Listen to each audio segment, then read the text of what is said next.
Boa noite, meu nome é Zelan Costa e Silva e aqui é o Jogo do Poder. Essa noite nós temos uma convidada que vem aqui pela terceira vez, uma convidada extremamente interessante, uma pessoa engajada, com diversas lutas para a sociedade brasileira e é extremamente conhecida. Talvez não seja reconhecida imediatamente por causa das máscaras e porque estamos seguindo sempre os protocolos de segurança para salvar vidas. Thieron está aqui no Jogo do Poder com a gente. Seja bem-vinda novamente, Thieron. Obrigada, Zelan. Um prazer enorme cumprimentar todos os seus telespectadores. A gente tem o maior respeito a essa casa. Eu sei o quanto você é devotado, o quanto você é comprometido com a informação sem viés. Muito obrigado. Eu tenho opiniões, né? Então, às vezes, tem um pouco sobre a minha opinião, mas, de qualquer forma, a gente tenta ser o mais transparente e claro possível. Sim, sim. Thieron, deputada pela segunda vez, com diversos projetos e diversos trabalhos sendo desenvolvidos lá no governo federal. Como é que está lá o ambiente nesse exato momento? Zelan, o ambiente da Câmara Federal mudou completamente. Ele está todo sistematizado. Nós tínhamos um sistema, sobretudo, de votação, né, de presença também, de assinatura de proposições, mas hoje nós temos diretamente um sistema que vem cooperar, inclusive, com o enfrentamento e o combate ao Covid-19 e as suas variações, e cepas e etc. Por quê? Somos 513 comigo, né? Diversos deputados representando aí as federações, as 27 federações do Brasil, mas que não pode estar dentro de um lugar onde nem sequer entra sol. Extremamente insalubre, então as sessões são intensas, são contínuas, elas entram a madrugada fora, em votações importantes. Nós tivemos recentemente votações aí do auxílio emergencial, não é? Foi uma reconquista sobre esse aspecto, mas dizer que a Câmara está fazendo a sua parte dentro da sociedade. Além da higienização, além das medidas de proteção, de restrição, nós estamos fazendo um trabalho todo online. Agora com um programa chamado Infoleg, que o tempo inteiro atualiza, né? Então quem é mais ou menos do tempo da pedra aí, está sofrendo um pouquinho, mas está dando certo. Essa modernização do Poder Legislativo é extremamente interessante nesse momento, porque nós vivemos um momento onde a democracia às vezes se flexibiliza aqui nesse país, ou pelo menos se discute uma série de questões relacionadas à democracia. No último fim de semana, por exemplo, nós tivemos diversas demonstrações e muitos dos ativistas nessa demonstração estavam lá com aqueles bordões antidemocráticos de sempre, abaixo o STF, vamos trocar os ministros, etc. Isso é um ataque à democracia. Como é que você vê esta questão que nós estamos vivendo nesse momento atual do país? Primeiro a gente precisa lembrar o que consta no nosso símbolo maior, que é a bandeira nacional: progresso e ordem, ordem e progresso, né? E sempre vem a ordem aí nessa instância maior. Então, é livre as manifestações, eu defendo as pacíficas, e sou fruto, inclusive, dessas manifestações enquanto mulher. E eu só estou nesse espaço em função dessas manifestações. Mas que elas sejam feitas com ordem e, sobretudo, para que alcance a eficácia devida. Porque não adianta, se não fizermos com ordem, vai virar anarquia, vai virar uma bagunça. E nesse aspecto eu sou contra.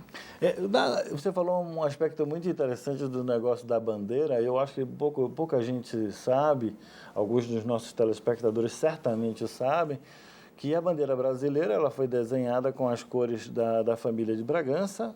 Se dizem que fala do céu, dos mares, mas na realidade são as cores da família de Bragança. Mas ela tem uma estrutura positivista. E o lema que se encontra a ordem e o progresso é parcialmente o lema positivista, porque esqueceu o terceiro verbo, era ordem, progresso, e faltou o verbo amor.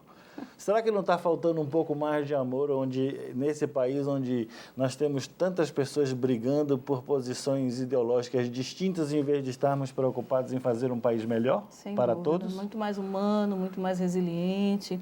E determinadas vezes eu fico bastante reflexiva nesse momento pandêmico. E a persistência desse momento pandêmico, que não vai embora. Nós criamos uma esperança enorme, achávamos que esse ano seria um ano mais ameno, que nós estaríamos já na fase de superação, e vendo o gráfico, né, dessa pandemia descendo. Ao contrário, nós nos deparamos ainda com muitas mortes e isso é alarmante, mas isso também é pedagógico no sentido de nos alertarmos o valor da vida. O que você leva da vida? O que realmente importa nessa vida? Agora, a pergunta que eu não posso deixar de lhe fazer é: você concorda com a postura que o governo federal vem adotando até então? Olha, eu aprendi que nenhum governo estava preparado para esse momento. Então, quando você me pergunta isso, eu preciso ter a alteridade, a capacidade de me colocar no lugar do outro, né? Nós vimos grandes nações, vamos livrar aí o Brasil, né? Vamos pegar a Itália, por exemplo, né? Dentro de todo esse centro europeu, e o que aconteceu lá? Ninguém estava preparado, não havia sequer um planejamento, quiçá estratégia para o enfrentamento disso. Então, a gente dirigir qualquer tipo de crítica, qualquer tipo de acusação, não é, como eu ouço constantemente dentro do parlamento, isso é um tanto leviano, porque não é fácil sentar nessa cadeira, pensar como vamos equacionar situações ligadas à vida de diversas pessoas. Mas você acredita que tem realmente um pensamento, uma política lá que emana do governo federal? O governo federal está acordando, viu? O governo federal precisa acordar, o governo federal precisa tomar pé das coisas, né? E o Congresso e a força do Legislativo é exatamente essa, que há uma grita. Eu espero que realmente que acorde, porque 400 mil mortes já não é mais nem sonho, é pesadelo. Sim, é verdade. Agora, o que a gente também precisa considerar, Zilan, que essa pandemia, ela fez o mundo parar, né?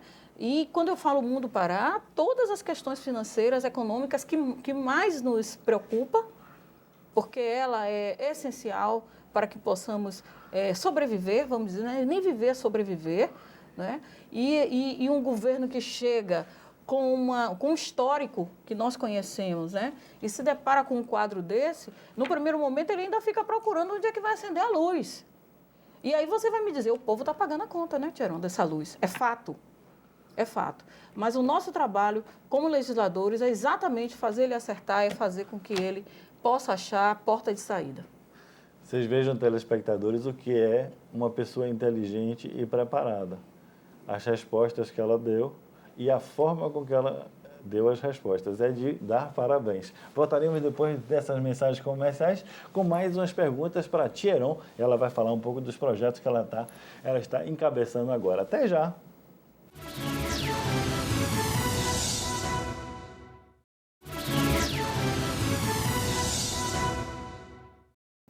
Estamos de volta aqui no Jogo do Poder, conversando essa noite com Tia Heron, deputada federal pelo 2º mandato, já foi 4 vezes vereadora na cidade de Salvador, ocupou também a Secretaria Municipal de Combate à Pobreza e a Secretaria Nacional de Políticas Públicas para as Mulheres. Então, é uma pessoa que tem uma grande experiência no lidar com as questões mais importantes desse país, que é a pobreza e a desigualdade para com as mulheres também. Agora, Tia Heron, tem algumas perguntas sobre esse sentido. Eu sei que você tem 2 projetos de lei lá que você está acarinhando e tentando ver se eles vão à votação. Quais são eles? Zila, na verdade, são mais de 20 projetos, né, que nós buscamos representar. Deus nos deu a graça de voltar e realmente fazer uma retomada, porque existe na sociedade conflitos que ainda precisam ser dirimidos. E um deles, especialmente nesse mês de maio, onde tem o Dia Nacional, né, de combate à violação e toda a exploração sexual infantil, nós instituímos a Lei Henry.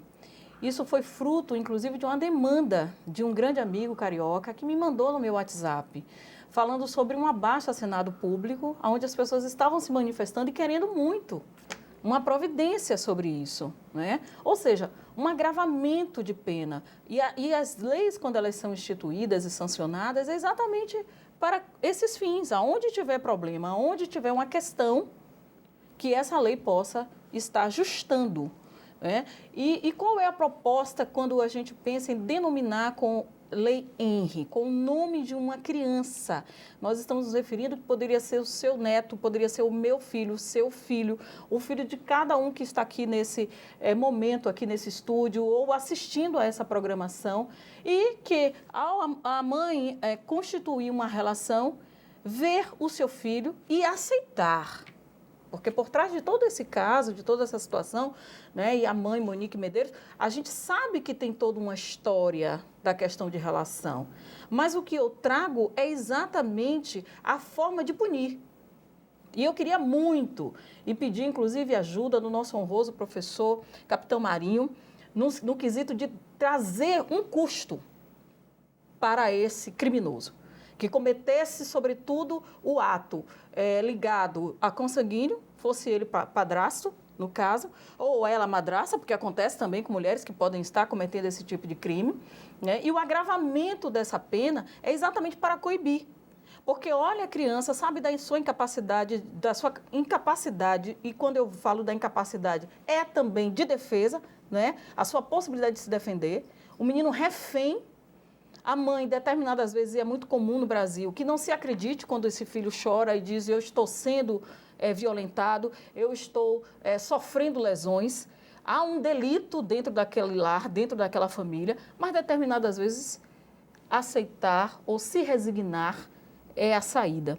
Então, essa lei vem para fortalecer todos esses organismos de Conselho Tutelar, de Ministério Público, de todas as coordenações e a rede em si de proteção à criança e ao adolescente nesse Maio Laranja. Então, esse Maio Laranja ganha à sociedade brasileira um projeto que eu espero que ele corra com regime aí de urgência, né? Nós temos também um nobre colega que já teve cuidado, que ele deu entrada no projeto desde 2020, mas era uma lei que não visava a tortura. No caso Henry, ele havia sido torturado e morto, né, com consentimento, inclusive daqueles que o cercavam, dentro do seu lar. E aí é que está a grande sacada do projeto, quando a gente fala do agravamento dessa lei. De qualquer forma, mesmo que ele seja votado em regime de urgência ou não, ou mesmo que ele seja votado esse ano, esse projeto de lei com esse agravamento não servirá para o caso de Henry. Ele só servirá para os casos futuros. Sim, exato. Agora, a minha pergunta nesse sentido não seria muito mais útil, em vez do agravamento da pena, uma conscientização maior das pessoas? Uma lei mais educativa. Olha, eu sempre prezo muito por isso, aquilo que a gente traz como pedagógico, aquilo que eu posso tirar como ensinamento, como aprendizado. A sociedade precisa realmente estar passando por isso. Mas o cerne da lei em si, ela é sempre coercitiva. A sociedade, ela sempre tem uma sanha, né, para que venha a ser punido. Porque são crimes que causam dentro do imaginário coletivo muita revolta. Mas justamente por isso, porque eu acho que o Poder Judiciário ele tem que ser contra-majoritário, no sentido de aplicar a lei independente da vontade do povo. Porque se pela vontade do povo, a gente mataria as pessoas. Sim, condenaria sem nenhum julgamento. Exatamente. Né? Mas observe que a lei, ela é justamente, além de coercitiva, ela é uma lei que como toda lei, em regra geral, ela traz no seu cunho pedagógico, ou seja, ela traz dentro dela a possibilidade de dizer, ainda que seja privado da sua liberdade, né? Porque quando o sujeito é preso, vamos falar assim bem de forma clara, eu estou dizendo a ele: olha, você não soube viver em sociedade. Então, você vai agora ser preso e, ao sair de lá, você vai saber seguramente a viver em sociedade. Bom, em tese, é isso. O ideal que a lei traz é exatamente isso. E isso é pedagógico, perfeito. Isso é educativo. Mas a grande questão que eu quero lhe salientar é que todos esses esforços pedagógicos recaem sobre a carne negra, que faz perfeito. Mais de 70% de todo o preso. Perfeito. E você, Tcheron, é uma representante da mulher negra, e que enfrentou diversas dificuldades durante a sua formação. Sim. E enfrenta, e você tem trabalhos realizados nesse sentido. Não fica um pouco incompatível você estar, por exemplo, agravando a pena que eventualmente recairá sobre uma população? A gente precisa, de qualquer forma, evitar que a população negra seja a população mais encarcerada Sim. desse país. Uhum. Mas isso é o que a gente devia estar procurando, não agravar as penas. Isso eu estou lhe provocando, só para saber a sua resposta. Perfeitamente. Olha, a população brasileira, e quando eu olho para você, de cara assim, a gente pensa que está falando com um europeu. Já começa pelo seu nome, né? Seus belos olhos que estou vendo aqui, tá certo? Muito obrigado. Mesmo com acrílico, a gente pensa logo que você tem aí uma descendência, e nós brincávamos anteriormente. Mas eu garanto que se sacudirmos aí a sua árvore genealógica, vai cair um negão. Graças a Deus, graças a Deus. Essa é a cara do Brasil, essa é a cara da nação. Não tem como fugir. E quando você faz esse recorte, eu agradeço muito, né, de você fazer o reconhecimento aí enquanto mulher, que é a maior fatia dessa sociedade. É um fato. É um fato. E todo o direito, quando ele foi constituído, foi exatamente para coibir e punir aqueles que se livraram, em tese, né, teoricamente, da questão da escravidão. Que esse país, ele traz na sua origem, a sua gênese é de escravidão. Né? De modo que o Brasil foi o último país a abolir a escravidão. Então, quando você me pergunta, bom, fazendo um tipo de legislação como essa, você na função de legisladora, você não vai estar reforçando esse discurso, reproduzindo esse discurso, mas eu quero te lembrar que a máxima não é essa, é o inverso. Nós, dentro do topo da pirâmide, nós somos, de fato, a vítima. Por mais que as pessoas digam assim, para desse vitimismo. E quem diz isso quer negar a história, quer incinerar uma história. E ninguém vai poder fazer. Basta, nos dias de hoje, chegarmos em determinados lugares. Aqui em Salvador, em qualquer outro lugar do Brasil, eu convido a quem nega, quem diz que aqui não tem racismo, que aqui não tem crime. Porque a gente precisa dizer que o racismo é crime. Né? E por isso nós temos também um projeto de lei que a gente reapresenta tratando sobre injúria racial. O que consiste esse projeto? Esse projeto é, na verdade, um reforço daquilo que escapou dentro do Estatuto Racial. Porque o Congresso, quando elaborou o Estatuto Racial, fiz meu papel, ok, tudo bem, tudo certo, não devo mais nada. Deve. E eu volto a pegar aquele gancho que você lembrava. Bom, não é só a lei, não. Precisa educar. Verdade. Eu reafirmo o que você estava aqui já me trazendo, me lembrando, me cobrando, me indagando sobre esse aspecto. É um fato. Então, a injúria ela vem complementar aquilo que escapou do legislador, aquilo que ficou para trás.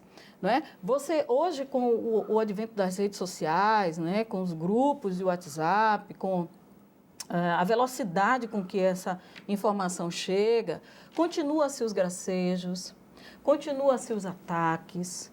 E a gente precisa lembrar que a web é uma praça pública. E as pessoas, por pensarem que não estão sendo vistas, que não aparece seu rosto, que elas não se manifestam, então elas acham que pode olhar e dizer, essa macaca está conversando o quê aí? Ela está causando uma injúria. O que é essa nega... Usar essa palavra chega a me machuca. Sim. A mim que sou branco. Eu acredito, porque eu não tenho culpa de ter nascido com essa melanina. Isso não devia ser uma discussão. Isso é um dado... Isso está pacificado. Isso está pacificado. E isso não me diminui. Nunca. Né? E eu ser mulher? Eu também não pedi. Eu sou, eu estou. E cada vez mais eu procuro ser e estar nessa condição de mulher. Ponto. Isso está pacificado. Não tem discussão. Mas a nossa sociedade, historicamente, ela vem toda até os dias atuais. Ainda com essas práticas, e nós, determinadas vezes, fazemos um discurso silenciador ao dizer que não existe o racismo. Ora, se não existe o racismo, não tem o que combater, não tem nem no que legislar. Mas vamos fazer aqui uma avaliação histórica. Uhum. Obviamente, a escravidão no Brasil não começou com o descobrimento, começou poucos anos depois. Sim. Né? Mas nós temos, de 1500 a 1888, são, portanto, 388 anos, portanto, quase 400 anos sob o regime de escravidão. Sim. Nós temos 150 anos, nem 150 anos, 130 e poucos anos. Aproximadamente 150. Advogado e jornalista não é bom de conta, mas aí deixamos o telespectador fazer. Então, vamos lá, 100 e poucos anos, ou seja, 50%, ou um pouco menos de 50% do que o período que nós vivemos sob escravidão. Será que esse período de escravidão não teve um efeito muito mais permanente na cultura das pessoas e a gente deveria estar enfrentando isso através da educação e da amostragem do que é que deve ser certo, ou uma lei com punição exatamente? Ou é preciso os dois? Então, olha, são instrumentos, são institutos importantes, porque eles estão calçados e fundamentados em cima de dados.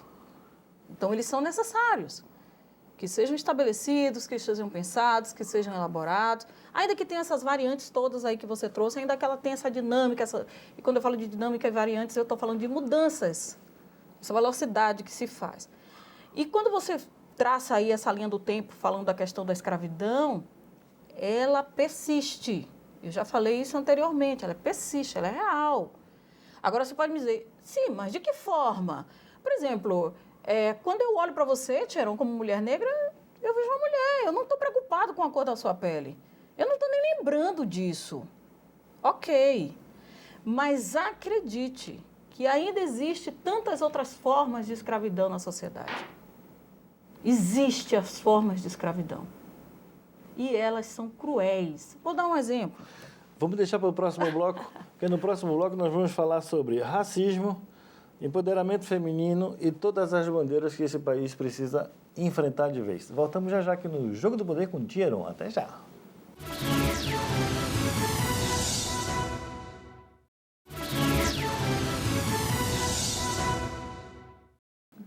Estamos de volta aqui no Jogo do Poder, conversando com Tcheron, deputada federal.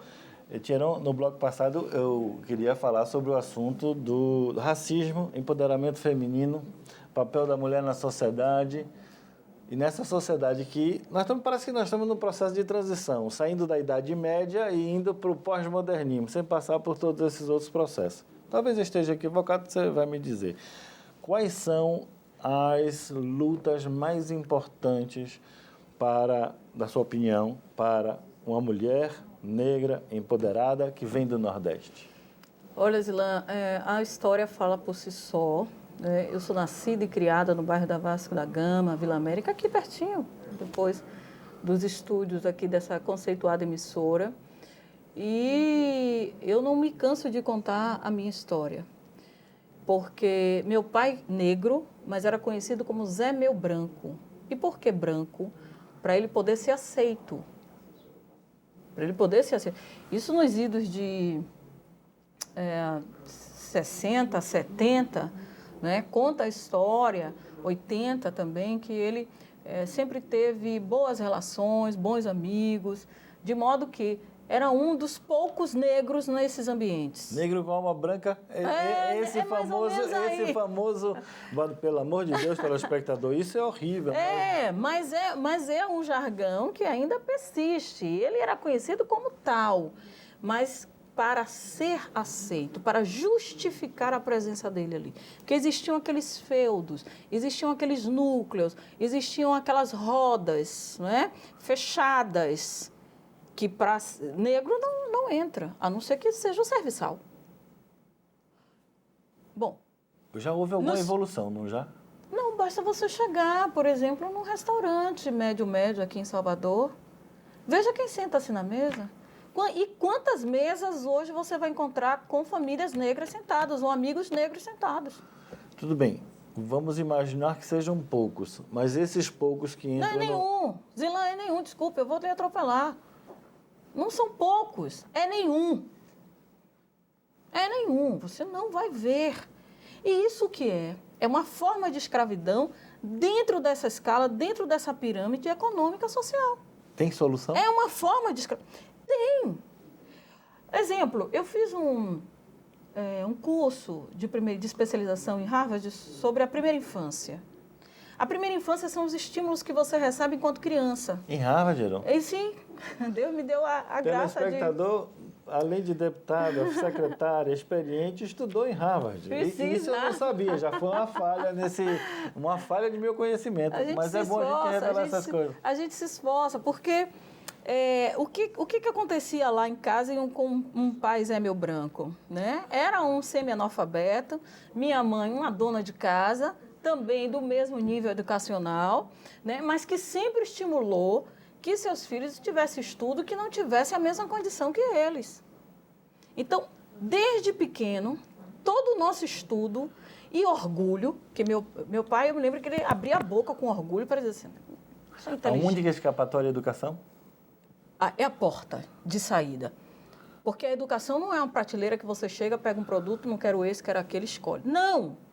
Ela é porta de saída. Ela é fonte de oportunidades. Mas esse governo está querendo fazer educação sem partido, querendo desideologizar a educação. Como se a educação não tivesse o viés histórico, o viés também ideológico, o viés capitalista, porque afinal nós estamos introduzindo aos nossos estudantes como viver em sociedade, na nossa sociedade, que é uma sociedade capitalista, que é uma sociedade que tem todos os seus defeitos. É verdade, é verdade. Então, a educação ela precisa ser libertadora também. Sim, sobretudo. Mas esse governo não quer isso. Olha, eu não quero nem falar do governo, eu quero falar do núcleo familiar. Pronto, faremos isso. Um pai que é um carregador, ele carrega a mercadoria na Feira de São Joaquim. O brinquedo daquele filho, quando o pai está em casa descansando, vai ser o carrinho de mão. E quem olha diz que coisa linda, meu filho ali, ó, vai ser o pai enquanto grande. Essa família precisa se libertar desse tipo de pensamento escravo. Do jugo econômico. Exatamente, ele precisa quebrar isso. E o caminho é a educação. É a porta de saída. Eu chamo de porta de saída. Mas nós estamos no processo de pandemia. Porque eu vou te dar um exemplo aqui agora, entre eu e você. Pronto. O telespectador de testemunha. Quando eu disse, olha, eu fiz um curso de especialização, você tomou um susto. Parabéns. Porque uma mulher como eu, preta, não vai entrar e alisar aquele banco daquele negócio. Não foi nesse sentido, não. Não foi nesse sentido e eu me recuso a assumir isso. Deixa eu terminar. Deixa eu terminar. Mas isso é muito comum. Claro. Zilan, é porque em comum as pessoas irem para Harvard, são poucos. Pronto, agora você chegou onde eu queria. Exatamente nisso. É um contrafluxo. Exato. Então, eu torno a dizer, é uma forma de escravidão? Sem dúvida é. E para quê? Para que essa população ela esteja na condição em que começou e que vai continuar e não vai sair disso. Então, quando você fala que o governo não oferece boas escolas, não fortalece o ensino com qualidade, a merenda desse menino, e pior, nega a questão da discriminação, do preconceito e da injúria racial, como nós falamos aqui anteriormente, a gente está silenciando, é um discurso silenciador. Não precisamos falar disso. E se não vamos falar disso, vai continuar do jeito que está. Mas a gente precisa falar disso e nós vamos fazer isso no próximo bloco. Voltamos aqui no Jogo do Poder com Thieron, já já.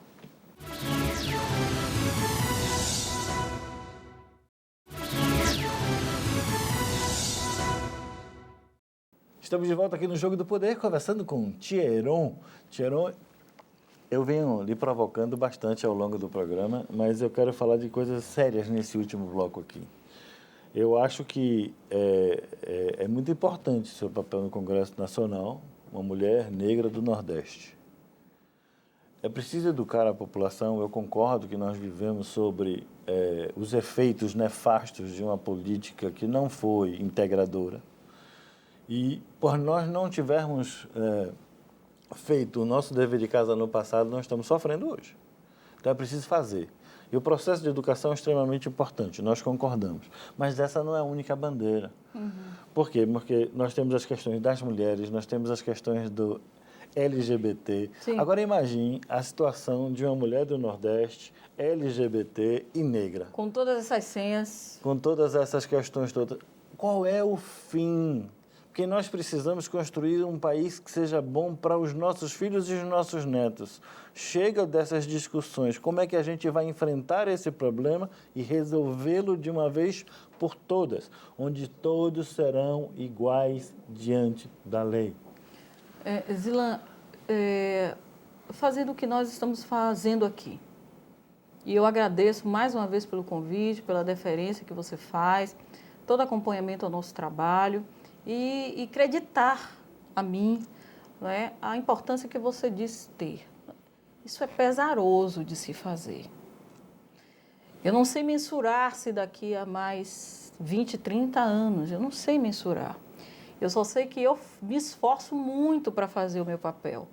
Hoje, por exemplo, eu recebi um WhatsApp de um jovem morador do bairro do Uruguai, para não se pensar que o Uruguai, mas o bairro do Uruguai. Em Salvador, Bahia. Em Salvador, Bahia. E ele me dizia, tia, você veja o que é...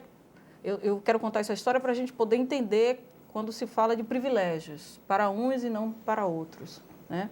E ele me pedia, tia, me ajude, eu quero agora nesse São João ouvir sua opinião, é quadrilha, é cultura nossa, e eu quero montar todo esse trabalho aqui no bairro, e é uma forma realmente de entreter os meninos que estão nesse momento pandêmico, sem ter o que fazer, sem ter o que pensar, mas eu quero fazer uma quadrilha diferente, virtual, a senhora me ajudaria? Ou seja, eu tenho um jovem do Uruguai, pensante, negro, filho de uma mãe trabalhadora, cabeleireira, cozinheira, cujo DNA ele puxou.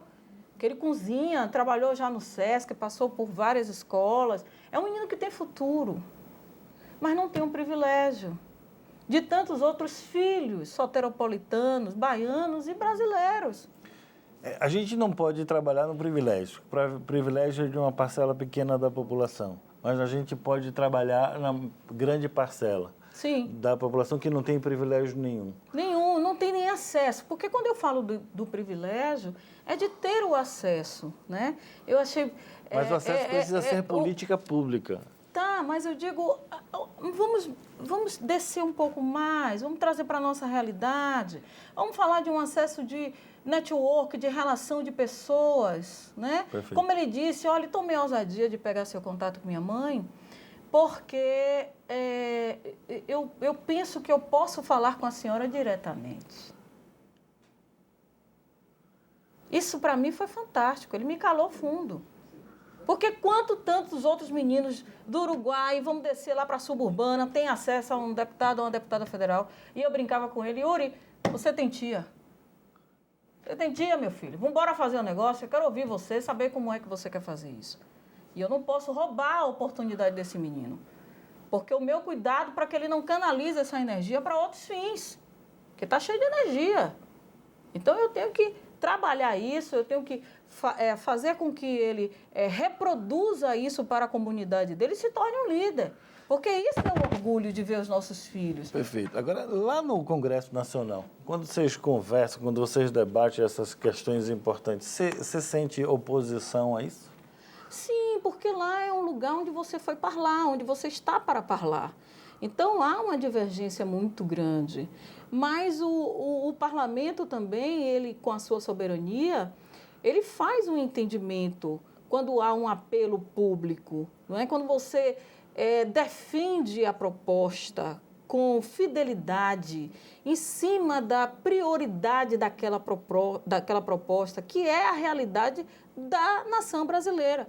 Hoje o Congresso, Zilan, você anda e você já vê lá um deputado federal com uma especialidades dentro das áreas, não apenas com representatividade. Não, ele não está lá apenas por representatividade. Ele traz também uma legitimidade, né? Nós temos aqueles portadores de deficiência cego, cadeirante.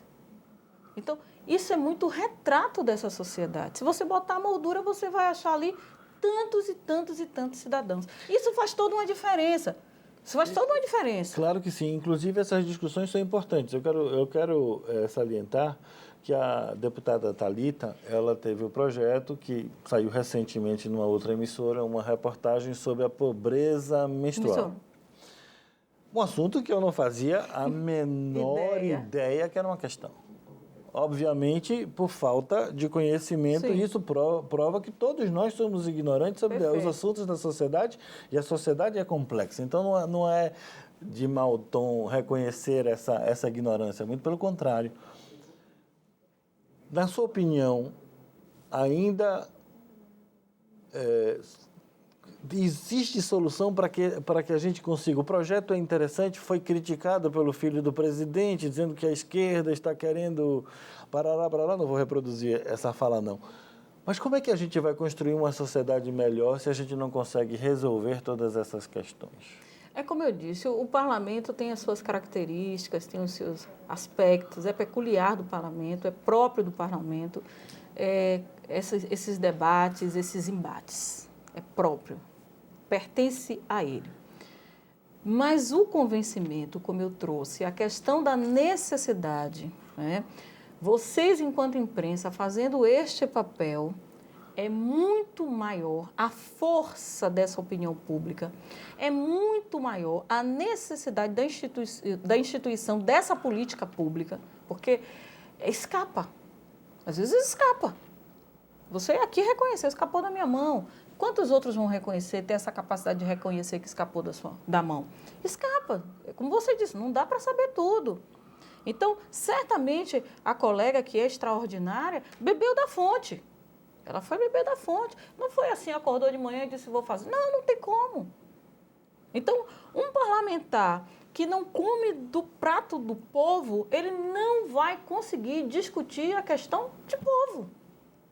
E mais, atingir esse objetivo e transformar a situação. Porque quando ele legisla, o objetivo maior, e quando você me pergunta assim, surge efeito? Obviamente tem que surgir efeito, senão vamos acabar o parlamento e a república. Tem gente que está querendo fazer isso. Sim, não tem como, são poderes instituídos, princípios não se quebram. Estão tentando. Então, há uma soberania nesses espaços de poder. Você acha que não tem apesar do nome jogo do poder, viu? Mas a minha pergunta é, você acha que não tem as instituições brasileiras, desde 1988, que é pouco tempo, a redemocratização, desse tempo para cá, nossas instituições estão fortes o suficientes para sustentar vou chamar essa força maligna que está tentando destruir os alicerces de nossa democracia? Gostei disso. As instituições elas são fortes. Elas são fortes, elas não se desintegram assim. Elas podem até fazer uma compensação de poder, né, de equivalência, dentro da balança, né, quem pesa mais ou quem pesa menos. Exemplo, quando você tem um executivo forte, consequentemente, o legislativo não é tão forte assim. E o contrário disso também é verdadeiro, ou seja... É o que a gente está vendo. Né, o legislativo, e eu sempre defendo aí essa questão, porque quando você chega em Brasília, né, a primeira foto que fica em você é a Casa Legislativa, é o Congresso Nacional. Não é o Poder Judiciário, não é o Palácio. Você não lembra como é a estrutura. Então, um dos principais cartões postais de Brasília é exatamente o Congresso Nacional, aonde está ali a Câmara Federal e o Senado, ou seja, onde são instituídos toda essa legislação, onde emana todo esse poder, aonde se bebe da fonte, deve se beber, para que ele se mantenha, para que ele se fortaleça, para que ele esteja em defesa dessa sociedade. Isso não pode mudar, isso nunca vai acontecer. Vai ter afastamentos, vai ter qualquer coisa, mas incinerar ou desintegrar, isso não. Não tem mais espaço para isso na atualidade? Não cabe. É como eu disse, pode ter uma equivalência, né? Pode ter um com um peso maior que o outro, em determinados momentos, em determinadas circunstâncias, e aqui eu estou me lembrando de várias, mas isto não quer dizer que vá se conseguir derrubar essas instituições. Elas são maiores. Vamos lá. O país vive numa situação de tamanhas questões tão grandes. Nós vivemos a questão do orçamento, a questão da pandemia, a questão da educação, ou a falta dela em razão da própria pandemia, que são 1 ano e 4 meses sem aula, a maioria da população. Nós temos a questão da saúde, nós temos as questões das relações internacionais. Hoje nós estamos vivendo um tamanho gigante de problemas à nossa frente, que são urgentes, mas nós temos problemas também gigantescos como o racismo, como a falta de oportunidade ou igualdade das mulheres e etc. Como é que nós conseguiremos resolver todos esses problemas e encarando também os que a gente precisa de fundo?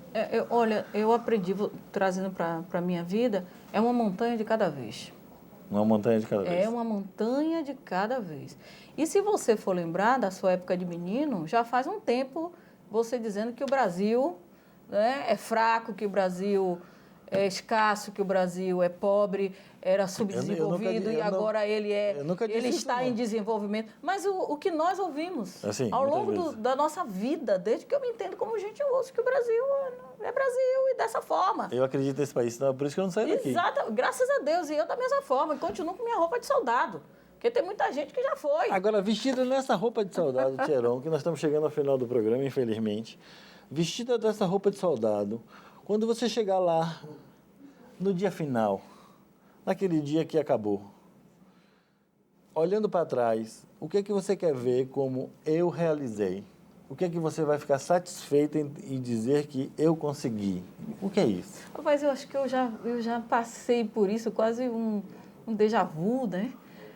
Porque quando a gente sai do parlamento, vai para o executivo, volta de novo para o parlamento legislativo, e você chega e vê leis da sua autoria sancionadas. Vou dar um exemplo de uma aqui. Mulheres marisqueiras. Quem lembravam delas? E nós temos uma península enorme. Você é um expert de notório saber na questão de navios, então entende muito sobre essa questão de mar e o quanto ele rende na economia. E é muito pouco explorado, né? Mas as mulheres, elas ali de Ilha de Maré, que é Salvador, que às vezes as pessoas se confundem, é Salvador, né? Paramana, levam horas de cócoras dentro de uma água, de uma condição subhumana, e não tinha um reconhecimento profissional. Então, quando eu olho para trás e que eu encontro essas mulheres, e que elas escrevem, mandam e-mails, me lembrando até porque a atividade do dia a dia é tão intensa que você termina até esquecendo, né? E elas dizem, Tcheron, obrigado, e mostra a carteira de trabalho e todos os benefícios com ele junto. Essa semana, a nobre colega Tereza Nelva estava me dizendo, rapaz, eu tive uma honra enorme de você não estar aqui no parlamento e eu poder ser a relatora desse projeto e ver a lei sancionar na minha ausência. Então, o parlamento funciona, ele tem força. Esse é um olhar que eu faço olhando um pouco para trás, olhando para o retrovisor e me alegrando com leis, especialmente e diretamente tratando de mulheres, como a outra lei, que é a Lei Dandara, fazendo um reconhecimento, porque eu me lembro que quando eu estava como vereadora na Câmara, viu, Zana? Dava-se risada. Ai, meu Deus, o que é que ela quer, gente? Que Dandara? Eu me lembro de historiadores renomados. Ah, tá aí, a vereadora agora está inventando uma heroína. Estou inventando, a história foi negada, invisibilizada, por trazer um conteúdo de importância para a sociedade. Então, fazer esse resgate, mostrar que nossas meninas são dandaras, mostrar que elas têm uma fonte de inspiração, que elas podem se fortalecer e se espelhar com isso, para nós é um salário a mais que a gente recebe. Eu sou grata a Deus por isso. E eu a Deus pela sua presença aqui com a gente no Jogo do Poder. Muito obrigado. Obrigada, Zilan. Na próxima semana voltaremos com mais um assunto de seu interesse. Eu quero dizer que esse aqui é um espaço de discussão aberta para todas as ideias, inclusive as que eu não concordo. Então, esse espaço está aberto para todo e qualquer um que quiser aqui expressar a sua opinião. Voltaremos na próxima semana e eu gostaria de recomendar ao nosso telespectador que procure saber quem foi Dandara. Até a próxima semana, nos vemos lá.